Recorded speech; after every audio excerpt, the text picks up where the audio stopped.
তবে আতঙ্ক কাটিয়ে বাড়তি পুলিশ মোতায়েন করে ইটাহার হাই স্কুল প্রাঙ্গণে শুক্রবার দিনভর চলল এসআইআরের শুনানি। স্কুল কর্তৃপক্ষ বৃহস্পতিবার প্রশাসনের কাছে নিরাপত্তা বৃদ্ধির দাবি জানিয়েছিল। এদিন শুনানি কেন্দ্র পরিদর্শন করেন বিধায়ক মোশাররফ হোসেন ও বিডিও দিব্যেন্দু সরকার। পাশাপাশি নিরাপত্তা ব্যবস্থা খতিয়ে দেখতে শুনানি কেন্দ্রে আসেন এসডিপি ও আইসি। প্রিয় দুই ছেলের শুনানির নোটিশ আসার আতঙ্কে মুরালিপুকুর গ্রামের বাসিন্দা চান্দু সরকার বৃহস্পতিবার আত্মঘাতী হন। এরপর মৃতের পরিজন সহ উন্মত্ত কিছু মানুষের বিরুদ্ধে বাঁশ লাঠি নিয়ে ইটাহার হাই স্কুলে শুনানি চলাকালীন ভাঙচুর চালানোর অভিযোগ ওঠে। মৃতদেহ নিয়ে বিক্ষোভ দেখান বিধায়ক সহ তৃণমূল কর্মীরা। এরপর শুক্রবার বাড়তি পুলিশ মোতায়েন করা হয় শুনানি। সাধারণ মানুষ এসে তাদের শুনানির কাজ করেন। নিরাপত্তা ব্যবস্থা খতিয়ে দেখতে শুনানি কেন্দ্রে আসেন এসডিপিও মোহাম্মদ বদিউজ্জামান ও আইসি গৌতম চৌধুরী। এদিন শুনানির নোটিশ ছাড়া অন্য কাউকে ঢুকতে দেওয়া হয়নি শুনানি কেন্দ্রে।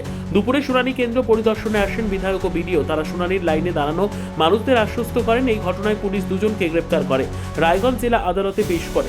পুলিশ জানায় বিচারক ধৃতদের 14 দিনের জেল হেফাজতের নির্দেশ দিয়েছেন। আজকের পরিস্থিতি খুবই ভালো। আজকে যা দেখছি প্রশাসন এখানে তৎপর, আর মানুষজনও আজকে সচ্ছল অবস্থায় আছে, ভয়ভীতির কোনো ব্যাপার নেই।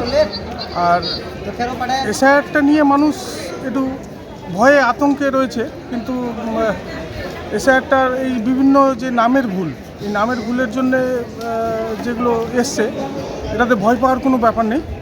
হ্যাঁ, মানুষ আসুক স্বতঃস্ফূর্তভাবে, কাগজপত্র যা আছে, যাই কাগজ আছে নিয়ে আসুক, নিয়ে এসে জমা দিক।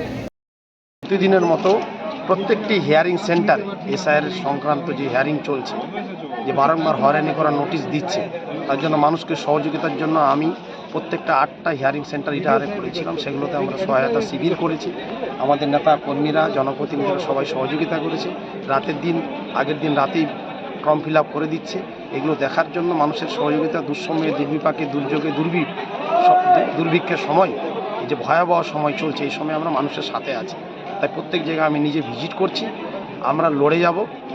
আমরা গতকালও একজন প্রাণ গেছে ইটাহারের মুরালিপুকুরে চান্দু সরকার, তাকে নিয়ে আমরা লাশ নিয়ে মিছিল করেছি, লড়াই প্রতিবাদ জানিয়েছি। ইলেকশন কমিশন আমার বিরুদ্ধে ষড়যন্ত্র করছে।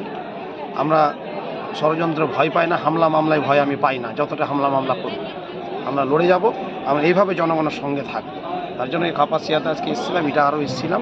আমরা হিয়ারিং সেন্টার দেখলাম খুব শান্তিপূর্ণভাবে, ভালোভাবে এখানে হচ্ছে। ব্যুরো রিপোর্ট, উত্তর বাংলা সংবাদ।